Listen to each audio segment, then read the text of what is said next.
Hallelujah, praise the lord. ఈరోజు మన లేఖన భాగము అపోస్తల కార్యములు 13వ అధ్యాయము 18వ వచనం చదువుకుందాం. ఇంచుమించు 40 ఏండ్ల మట్టుకు అరణ్యములో వారి చేష్టలను సహించెను. ఆమేన్. దేవునికి స్తోత్రం. హల్లెలూయా, హల్లెలూయా, హల్లెలూయా, స్తోత్రం. Praise Lord. షాలోమ్, మారనాథ. మీ అందరికీ ప్రత్యేకమైన వందనాలు తెలియజేస్తున్నాను. దేవుని బిడ్డలమైన మనందరం ఒకే కుటుంబం కనుక మనము సహోదరి సహోదరులం, మనం ఆత్మ సంబంధికులం, ఆత్మ సంబంధమైన బంధువులం. మనం ఈ స్పిరిచువల్ రిలేషన్ను బట్టి నేను ఎంతగానో దేవుని స్తుతిస్తున్నాను. మీరు నేను బయట వాళ్ళం కాదు, మీరు నేను శత్రువులం కాదు. దేవుని బిడ్డలు ఎక్కడున్నా కానీ, ఇండియాలో ఉన్నా, బయట దేశాల్లో ఉన్నా, ఇండోనేషియాలో ఉన్నా, ఆసియాలో ఉన్నా, ఆఫ్రికాలో ఉన్నా, ఆస్ట్రేలియాలో, అమెరికాలో ఎక్కడున్నా కానీ మనందరం దేవుని బిడ్డలమే. క్రీస్తు శరీరం ఎంతగా విస్తరించిందో చూడండి. The body of Christ has spreaded all over the world. ప్రపంచమంతా విస్తరించింది దేవుని సంఘం. కొన్ని సంవత్సరాల క్రితం, 2000 సంవత్సరాల క్రితం జెరూసలేములో స్టార్ట్ అయినటువంటి ఈ మూమెంట్, చిన్న మూమెంట్. దేవుని స్తోత్రం. చిన్న పులిపిండిలాగా పెట్టబడినటువంటి దైవరాజ్యపు భావనలు, క్రీస్తుతో కూడా అనుబంధపు అనుభవాలు ఇవన్నీ విస్తరించాయి. మెల్లగా మెల్లగా యెరూషలేము నుంచి యూదయ, సమరయ, బూదిగంతములు స్ప్రెడ్ అయిపోయింది. దేవుని స్తోత్రం. హల్లెలూయా. ఇప్పుడంటే సరే సోషల్ మీడియా బాగా మనకు అనుకూలంగా ఉంది. ఇవి అనుకూలంగా లేకపోతే ఇవి అంతగా అభివృద్ధి చెందని రోజులు, ఇవి లేని రోజుల్లో కూడా దేవుని వాక్యం బాగా స్ప్రెడ్ అయిపోయింది. స్తోత్రం. దీనికోసం అనేక మంది వెల చెల్లించారు, అనేక మంది ప్రాణాలు అర్పించారు, అనేక మంది ఎన్నో త్యాగాలు చేశారు. దేవుని స్తోత్రం. హల్లెలూయా. కాబట్టి ఒక శ్రేష్టమైనటువంటి ఒక అనుభవంలో, శ్రేష్టమైనటువంటి ఒక సహవాసంలో, శ్రేష్టమైనటువంటి విధానంలో, మార్గంలో ఉన్నాము అనే సంగతిని మీకు గుర్తు చేస్తున్నాను. ఎందుకు దీంట్లో ఉన్నాము, ఎందుకు ఇక్కడ ఉండాల్సి వచ్చిందని బాధపడాల్సిన అవసరం లేదు. We're in a good place, we're in a good situation, we're in good circumstances. Praise God. హల్లెలూయా. దేవుని స్తోత్రం. ప్రజల్లో ఆత్మీయ దాహం ఉంది, కానీ ఆత్మీయ దాహం తీరడం లేదు. ఏవేవో చెప్పి, రకరకాల బోధలు చేసి వాళ్ళని మోటివేట్ చేయలేక, మోటివేషనల్ మెసేజెస్ అంటున్నారు కానీ మోటివేట్ కావడం లేదు. ఎక్కడ వేసిన గొంగలే అక్కడే ఉన్నట్లుగా, బొదుగుదల లేని పరిస్థితుల్లో ఉన్నట్టుగా, గొర్రెతో ఒక బెత్తడు అన్నట్టుగా ఉన్న పరిస్థితుల్లో ఉన్నారు దేవుని బిడ్డలు. స్తోత్రం. ఏదో సంథింగ్ జరగాల్సిందే జరగడం లేదు. గితియోను అడిగినట్లు అడగాల్సి వస్తుందేమో. మా పితరులు మాకు వివరించినట్టు, మా తాత ముత్తాతలు మాకు వివరించినట్టు, తరతరాలుగా వింటుంటే ఆ స్టోరీలు అవి నిజమా కాదా, అవి రిపీట్ అవుతాయా కాదా, ఏంటిది, what is all these things? మేమెందుకు ఇలా భోజనానికి గతి లేని పరిస్థితిలోకి వచ్చాం? మా వాళ్ళందరూ ఎందుకు చెల్లా చెదరైపోయారు? అతి కష్టం మీద ధాన్యాన్ని కూడగట్టుకున్నానే ఫిలిష్తీయులు ఇలా చేయడం ఏంటి, అమోరీలు ఇలా చేయడం ఏంటి, మిద్యానీయులు ఇలా చేయడం ఏంటి, మా శత్రువు మా మీద డామినేట్ చేయడం ఏంటి అన్నట్టుగా అతను ప్రశ్నించాడు.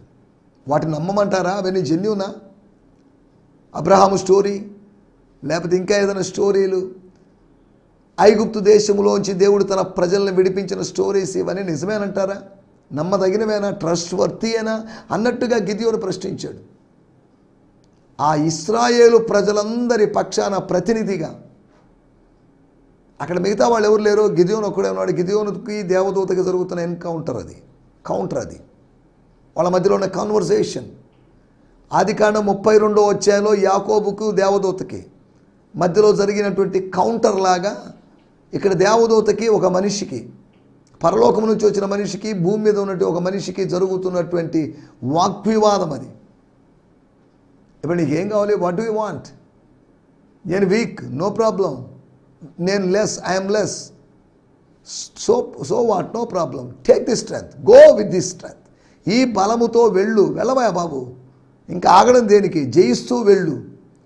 ధాన్యపు బలముతో గోధుమ గింజలు బాగా పొడి చేసుకొని, వాటి చపాతీలు తీసుకొని, లేకపోతే రోటీలు చేసుకొని, ఆ రొట్టెల బలముతో సాగిళ్ళిపో. స్తోత్రం. మిద్యానీయులను జయించు, మిద్యానీయులను వదిలిపెట్టకు. స్తోత్రం. హల్లెలూయా. నీ తర్వాత ఫిలిష్తీయుల్ని సంహరించడానికి, ఫిలిష్తీయుల యొక్క అధికారాన్ని అణిచివేయడానికి నేను వేరొక వ్యక్తిని లేపుతాను అనలేదు దేవుడు అన్నట్లుగా. సంసోను అడగలేదు ఏంటిదంతా, ఎందుకు, వై ఫిలిస్టియన్స్, వై మిథియానేట్స్ అని అడగలేదు. నా శత్రువులు ఉన్నారు, శత్రువు ఉండడం మంచిదే.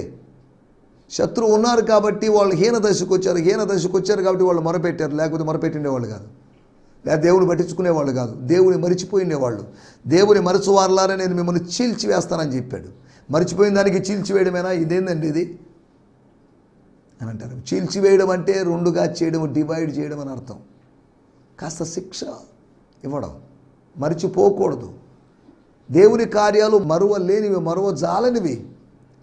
మరవకూడని వాటిని కూడా మరిచిపోతుంటే మహోన్నతుడు ఊరుకుంటాడా? దేవుని మరిచిపోవద్దు. స్తోత్రం, హల్లెలూయా. మనం అన్నీ మర్చిపోం, కొన్నిటిని మాత్రం మరవకుండా చేస్తుంటాం మనం. స్తోత్రం, హల్లెలూయా. ఈ సమయంలో మనం ఆలోచిస్తున్న విషయాలు, దేవుని కార్యాలు జరుగుతాయి. దాహం దాహం దాహం. ప్రజలకి ఆత్మీయ దాహం ఉందా, అధికార దాహం ఉందా? ప్రజలకి దాహం ఉందా, ఆహార దాహం ఉందా?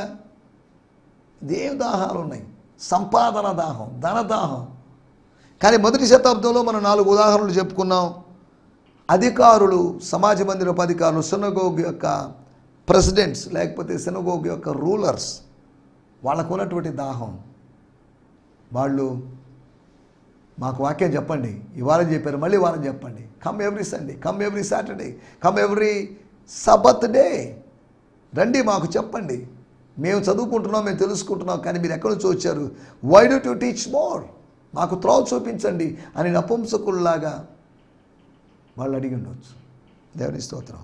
అధికారుల యొక్క ఆత్మీయ దాహము, సెర్గియస్ పాలస్ అనబడిన వ్యక్తి యొక్క ఆత్మీయ దాహం, అంతేకాకుండా యూదులైనటువంటి వాళ్ళ యొక్క ఆత్మీయ దాహం.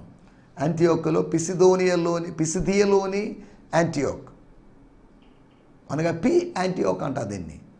ఆ యాంటియోక్ 13వ అధ్యాయం ఆరంభంలో ఉన్నటువంటి యాంటియోక్, అది వచ్చేసి యాంటియోక్ అంటే సిరియన్ యాంటియోక్.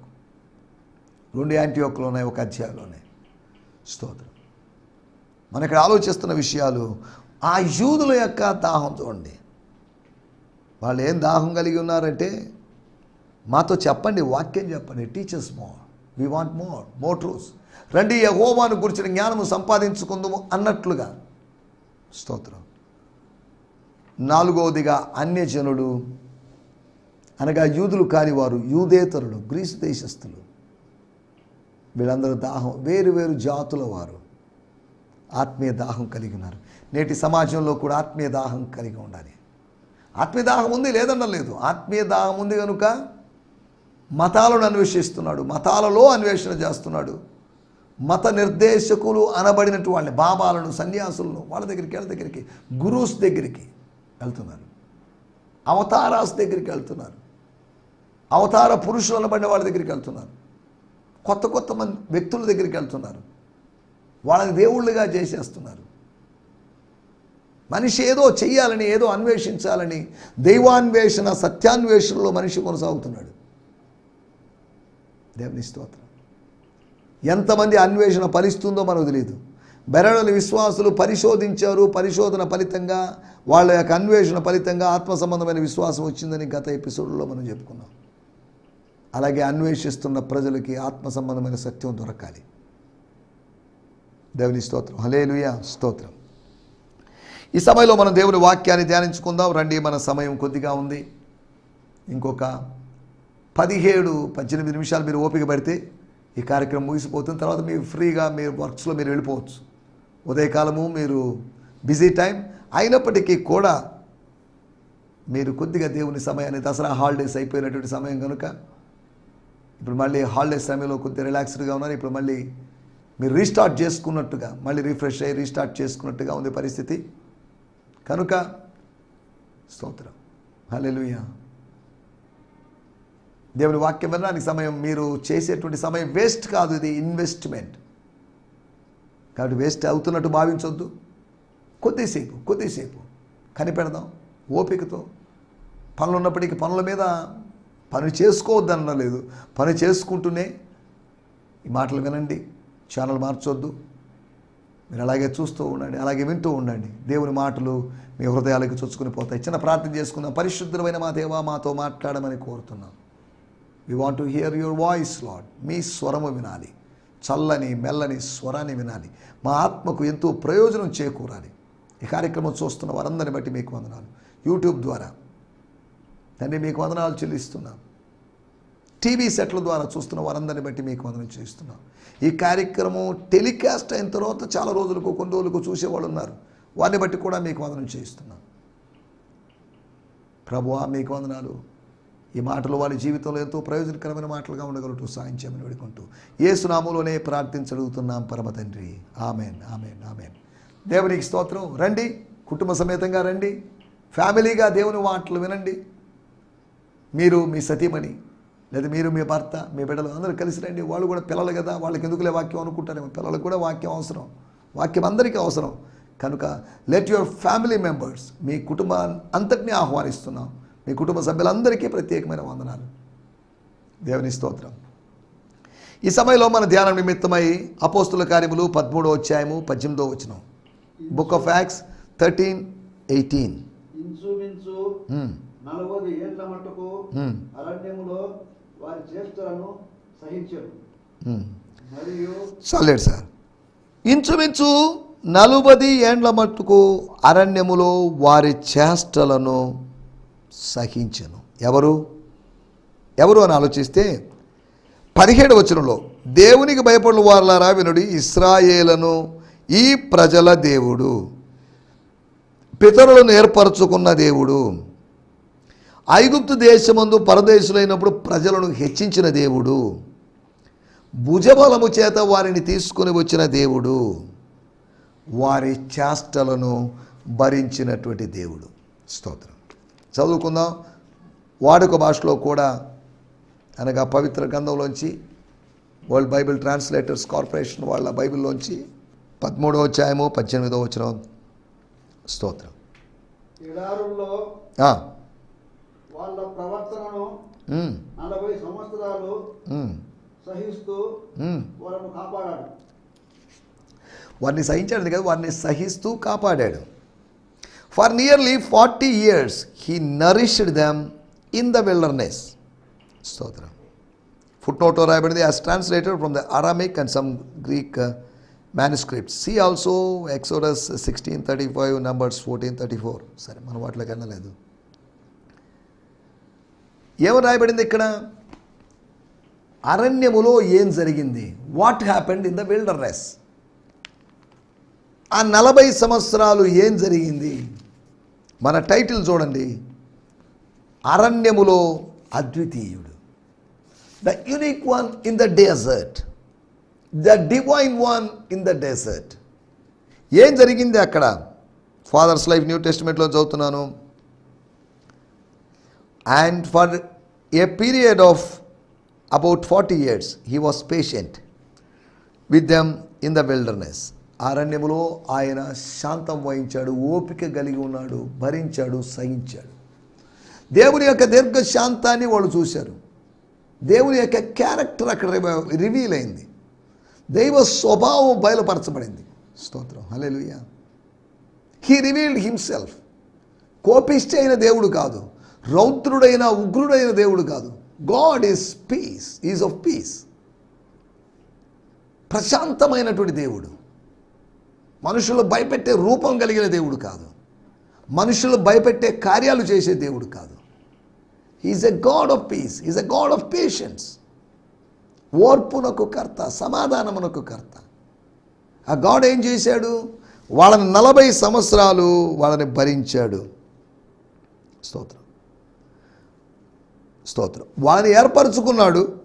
ముందు వాక్యాల్లో వాళ్ళని హెచ్చించాడు, వాళ్ళని తోడుకొని వచ్చాడు, లేదా తీసుకొని వచ్చాడు. తర్వాత సహించాడు. తర్వాత కింద రాయబడింది, వారికి స్వాస్థ్యముగా పంచి ఇచ్చాడు.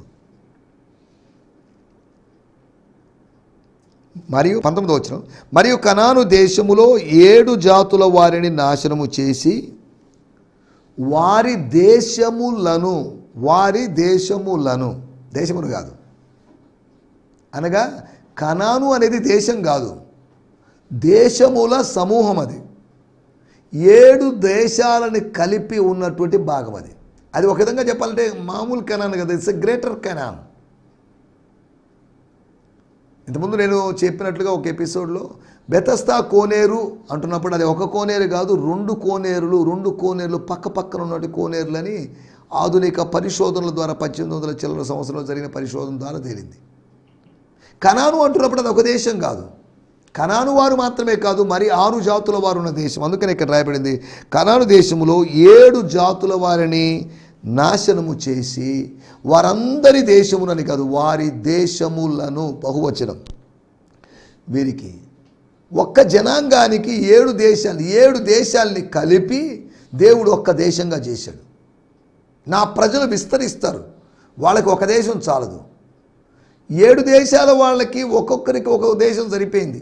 కనానీయులకు సరిపోయింది దేశం, ఫిలిష్తీయులకు సరిపోయింది, మిథ్యానీయులకు సరిపోయింది, అమోరీయులకు, హిత్తీయులకు, హివ్వీలకు సరిపోయింది. కానీ ఈ ప్రజలకు మాత్రం దేశము చాలదు. దాని యొక్క సరిహద్దులని, వారు స్వతంత్రించుకోబోతున్నటువంటి సరిహద్దులను దేవుడు విశాలపరిచాడు. వారి దేశములను వీరికి స్వాస్థ్యంగా పంచి ఇచ్చాడు. దేశములను అంటున్నప్పుడు ప్రింటింగ్ మిస్టేక్ కాదు, అది వారి దేశములు కలిపితే, అనగా 7 దేవునికి ఒక పరిపూర్ణమైనటువంటి నెంబర్, ఒక పర్ఫెక్ట్ నెంబర్, పరిపూర్ణమైనటువంటి అంకె. 7 is the number of fullness.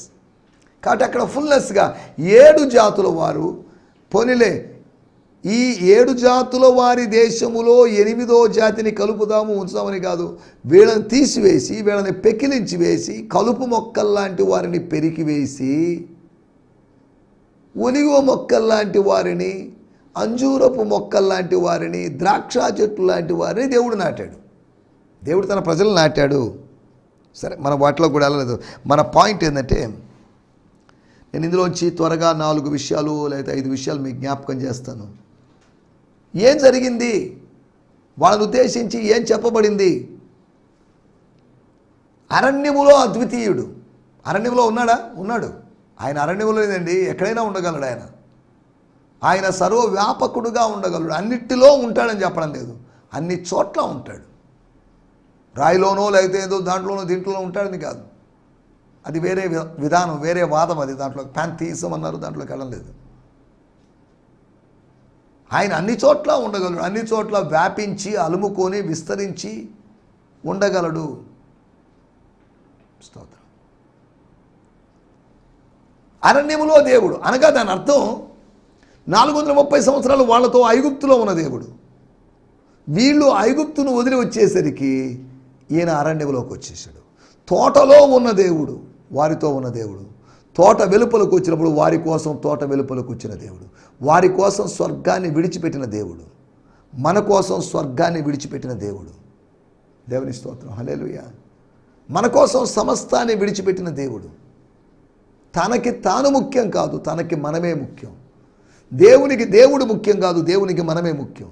We are so important, so significant to God. ఆయన తన గురించి ఆలోచించడం లేదు, ఆయన మీ గురించి చింతిస్తున్నాడు, మన గురించి చింతిస్తున్నాడు. He's thinking or he's worrying over about us. మన గురించి we're always in his mind. We're our names are engraved or written in his hands. అతని చేతుల మీద, ఆయన చేతులలో, ఆయన అరచేతులలో మనల్ని రాసుకున్నాడని కాదు, చెక్కుకొని ఉన్నాడు. రాయడానికి నేను దీని మీద ఏదైనా రాసుకోవచ్చు, నో ప్రాబ్లం, ఏం కాదు. కానీ చెక్కుకున్నప్పుడు అది చెతనిపోని విధంగా, మాయని విధంగా ఉంటుంది, దానికి గాయమవుతుంది, దానికి వేదన కలుగుతుంది. నీ పేరు రాసుకోవడం కోసం ఆయన వేదన భరించాడు. నీ యొక్క జ్ఞాపకం మిగిలి ఉండడం కోసం, నిన్ను మరిచిపోకుండా ఉండడం కోసం. అది ఆ లాంగ్వేజ్. దేవుడు ఆత్మస్వరూపి కదా, చెయ్యి ఉందా, చెయ్యి చెక్కున్నాడు, రక్తం వచ్చిందా, ఎలా వచ్చింది, ఎంత లోతు అని దయచేసి అడగొద్దు. ఈ లాంగ్వేజ్ ఏంటంటే ఆంథ్రోపోమార్ఫిక్ లాంగ్వేజ్ అంటారు. మానవ భాషలో దైవికమైన విధానాల్ని పోల్చి చెప్పడం అంతవరకే. దేవుని హస్తం అన్నారు, దేవుని భుజం అన్నారు, దేవుని బాహుబలం అన్నారు. వీటన్నిటి చెప్తున్నప్పుడు ఆ లాంగ్వేజ్ డిఫరెంట్ అయినట్టు లాంగ్వేజ్. దేవుడు ఆత్మస్వరూపి, అది సత్యం. ఇవి కూడా పోల్చి చెప్పబడినవి కూడా సత్యాలే. దేవుని స్తోత్రం, హల్లెలూయా. సరే, ఏదేమన్నప్పటికీ ఏం జరిగింది అరణ్యములో? ఒకటి, నంబర్ 1, 13వ అధ్యాయము 18వ వచనంలో ఆయన వారితో కూడా ఉన్నాడు. అది దాని thought. He was with them. స్తోత్రం, హల్లెలూయా. In the desert he was with them, in the wilderness he was with them. 40 సంవత్సరాలు వారితో ఉన్నాడు. తన ప్రజలతో 40 సంవత్సరాలు ఉన్నటువంటి దేవుడు. 13వ అధ్యాయం 18వ వచనం నేను ఫాదర్స్ లైఫ్ న్యూ టెస్ట్మెంట్లో చదువుతున్నాను. అండ్ ఆల్రెడీ చదివేశాము. And for a period of about 40 years he was patient with them in the wilderness. వారితో కూడా ఉన్నాడు, సహిస్తూ భరిస్తూ ఉన్నాడు, మౌనంగా ఉన్నాడు. స్తోత్రం. అన్నిటి చూసి చూడనట్టుగా ఉన్నాడు, పట్టించుకోనట్టుగా ఉన్నాడు. కానీ ఆయనకి సమస్తము తెలుసు. వాట్ ఈస్ గోయింగ్ ఆన్ అనేది ఆయన ఎరిగి ఉన్నాడు. ఏం జరుగుతుంది, ఏం జరగబోతుంది, ఏం జరిగింది అనేది అన్నీ ఎరిగినవాడు. దేవుని స్తోత్రం. ఒకటి, ఆయన వారితో కూడా ఉన్నాడు. ఆయన మనతో ఉంటాడు. యెహోవా షమ్మా, షమ్మా మనతో ఉండేవాడు. God who is present. Immanuel, ఇమ్మా, షమ్మా, ఇమ్మా అనేటువంటి 2 మాటలు ఇంచుమించు అర్థం ఒకటి. ప్రెసెన్స్, ఆయన సాన్నిధ్యం. ఇమ్మానుయేల్, తోడుగా ఉండేటువంటి వాడు. రెండో విషయము, ఆయన వారిని పోషించెను. He nourished them. వాళ్ళకి భోజనం పెట్టాడు, వాళ్ళకి మన్నానిచ్చాడు, వారికి పూరేడు పెట్టెలను ఇచ్చాడు, వారికి జలాన్ని ఇచ్చాడు, పానీయాన్ని ఇచ్చాడు, వారికి కావలసింది ఇచ్చాడు. దేవుని స్తోత్రం, హల్లెలూయా. ఈ మాటలు చెప్పినప్పుడు నేను ఒక తర్జుమా నుంచి చదువుతున్నాను, ది వాయిస్ ట్రాన్స్లేషన్ని. He endured their constant complaining in the wilderness. నిరంతర వార్తా స్రవంతి అన్నట్టుగా నిరంతర సణుగుడు స్రవంతిని ఆయన భరిస్తూ వచ్చాడు. He endured their constant complaining. ఫిర్యాదులని, వాళ్ళు చేసేటువంటి ఫిర్యాదుల్ని భరించాడు ఆయన. దేవుని స్తోత్రం, హల్లెలూయా, స్తోత్రం. He fed them like a nurse. ఒక దాదిలాగా, ఒక తల్లిలాగా, ఒక వైద్యురాలైనటువంటి ఒక నర్స్ లాగా ఆయన వారిని పోషించాడు. స్తోత్రం. హీ ఎండ్యూర్డ్ దేర్ మేనర్స్ అని కింగ్ జేమ్స్ వర్షన్లో రాయబడింది. అదే వర్షన్ కాస్త మాడిఫై చేసినప్పుడు న్యూ కింగ్ జేమ్స్ వర్షన్లో రాయబడింది. ఓల్డ్ కింగ్ జేమ్స్లో లేదా కేజేబీలో మేనర్స్ అని రాసింది. వాళ్ళ యొక్క విధానాలని, వాళ్ళ యొక్క పద్ధతుల్ని భరించాడు. వాళ్ళ పద్ధతులు బాగాలేవు. తర్వాత ఇక్కడికి వచ్చేసరికి ఎన్కేజేబీలో అన్నాడు వారి వేస్ని, వారి యొక్క మార్గాలని. చూడండి, కింగ్ జేమ్స్కి న్యూ కింగ్ జేమ్స్కి ఉన్న తేడాలు. సరే, మనం దీంట్లో కూడా వెళ్ళలేదు. ఒకటి, ఆయన వారితో ఉండను. రెండోది అరామిక్లో నుంచి తర్జుమా చేయబడింది, దాంట్లో రాయబడింది ఆయన వారిని పోషించను. స్తోత్రం. అపోస్తల కార్యములు 3వ 7వ అధ్యాయము 36వ వచనం. అపోస్తల కార్యములు 7వ అధ్యాయం 36వ వచనం. అపోస్తల కార్యములు 7వ అధ్యాయం 36వ వచనం.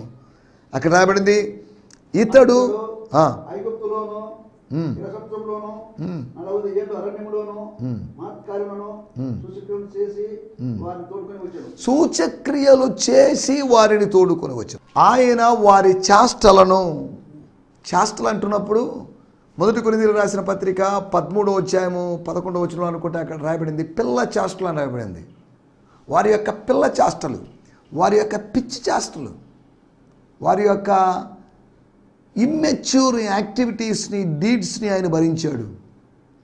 వాళ్ళ పక్వత లేనటువంటి పనులను భరించాడు. దేవుడు భరించాడంటే తండ్రి. మోషే ఒకసారి విసిగిపోయాడు, నా వల్ల కాదు, నేను వీరిని కన్నానా ఏంటి, అవసరమా ఇదంతా అన్నట్టుగా. కానీ దేవుడు అలా విసిగిపోలేదు. దేవుని స్తోత్రం. మన దేవుడు ఎంత గొప్పవాడో చూడండి. యెహోవా దేవుడు ఎంత గొప్పవాడో ఆలోచించండి. అరే, ఇది వాళ్ళ గురించి కదా, మన విషయంలో కాదు కదా.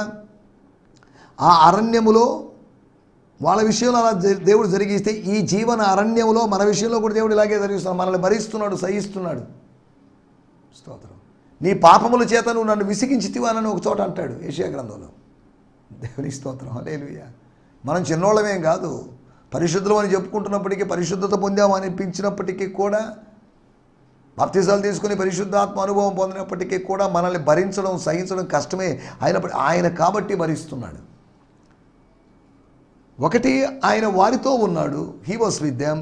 రెండోది, హీ నరిష్డ్ దెమ్, వారిని పోషించును. మూడోదిగా వారి కొరకు సూచక్రియలు చేసెను. అరణ్యములో అంతా సూచక్రియలే. ఎర్ర సముద్రం చేల్చబడిన అనుభవం, మారా మధురముగా మార్చబడిన అనుభవం, తూర్పు గాలి చేత పూరేడు పిట్టలు రప్పించిన అనుభవం, వాళ్ళ కాళ్ళు వాయకుండా కాపాడిన అనుభవం, వాళ్ళ వస్త్రములు పాతగిలికుండా, వారి చెప్పులు అరగకుండా కాపాడిన వైనం, వారికి వడదెబ్బ తగలకుండా కాపాడడం, వారికి చల్లదనాన్ని ఇచ్చాడు. దేవుని కార్యాలు చూడండి. ఏ పని చేయలేదు, విత్తలేదు, కోయలేదు, కొట్టలో కూర్చుకోలేదు, అయినప్పటికీ 40 సంవత్సరాలు దేవుడు వారిని పోషించాడు. How responsible hour God is. మన దేవుడు ఎంత బాధ్యత కలిగిన దేవుడు, మన పట్ల ఎంత బాధ్యత తీసుకుంటున్న దేవుడు అని మనం అర్థం చేసుకోవాలి. దేవుని స్తోత్రం, హల్లెలూయా. 4వ విషయాన్ని నేను మీకు జ్ఞాపకం చేస్తాను. ద్వితీయోపదేశకాండం 8వ అధ్యాయము 2వ వచనంలో రాయబడింది. ఏం జరిగింది అక్కడ? విల్డర్నెస్లో ఎందుకు ఉంచాలనుకున్నాడు, అరణ్యములో నుంచి ఎందుకు నడిపించాలనుకుంటున్నాడు అనడానికి కొన్ని కారణాలు మనం చూడొచ్చు. 8వ అధ్యాయము ద్వితీయోపదేశకాండము 2వ వచనం మనం గమనిస్తే 8:2. మరియు నీవు ఆయన ఆజ్ఞలను గైకొందువో లేదో నిన్ను శోధించి అనగా పరిశోధించి, నిన్ను టెస్ట్ చేసి తెలుసుకొనుటకు నిన్ను అణుచు నిమిత్తం, అహంకారిగా ఉన్న నిన్ను అణుచు నిమిత్తం, అహంకారులుగా ఉన్నటువంటి బానిసలైనటువంటి ఆత్మీయులు అనబడిన వారిని అణుచు నిమిత్తం, టు హంబుల్, వారిని అణుచుటకు. స్తోత్రం, హల్లెలూయా, స్తోత్రం. మనల్ని అణిచివేయాలి అనగా మనకు అణుకువ కలిగించుటకు, అణుకువను పుట్టించుటకు, అణుకువను ఆవిర్భవింపజేయడానికి ఆయన అరణ్యములో తిప్పాడు అనే విషయాన్ని మనం అర్థం చేసుకోవాలి. స్తోత్రం, హల్లెలూయా. తర్వాత విషయం అక్కడే రాయబడింది. ద్వితీయోపదేశకాండం 8వ అధ్యాయం 2వ వచనంలోనే అరణ్యములో ఏం జరిగింది, అరణ్యములో అద్వితీయుని కార్యాల గురించి మనం ఆలోచిస్తున్నాం. స్తోత్రం, స్తోత్రం. 8వ అధ్యాయం 2వ వచనం మనం చదువుకున్న దాని గురించి కంటిన్యూ చేద్దాం. స్తోత్రం.